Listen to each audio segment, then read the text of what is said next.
Years since the collapse of the Royal Bank of Scotland under Fred Goodwin, which nearly destroyed the world's financial markets. In a massive bailout, the UK government bought up shares in the bank to keep it from going under.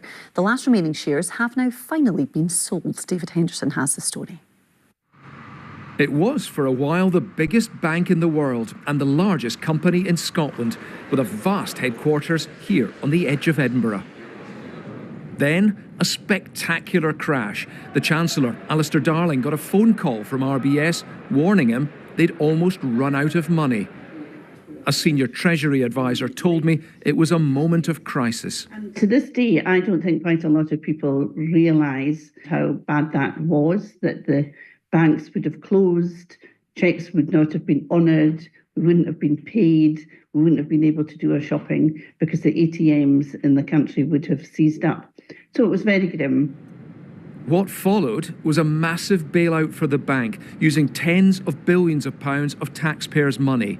In return, the government took a huge stake in RBS, and it's taken 17 years for the last of those shares to finally be sold.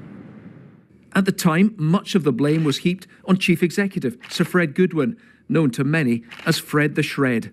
Something about which I am extremely sorry. He was revered as God's gift to banking. So he believed he could walk on water, and he did some very stupid things, one of which was to buy 28 other banks and financial institutions between NatWest and ABN AMRO, which was the killer blow. And the other thing was to basically lend quite recklessly to a number of different sectors, including private equity. In time, Sir Fred was stripped of his knighthood, but he held on to most of his massive pension, prompting public fury.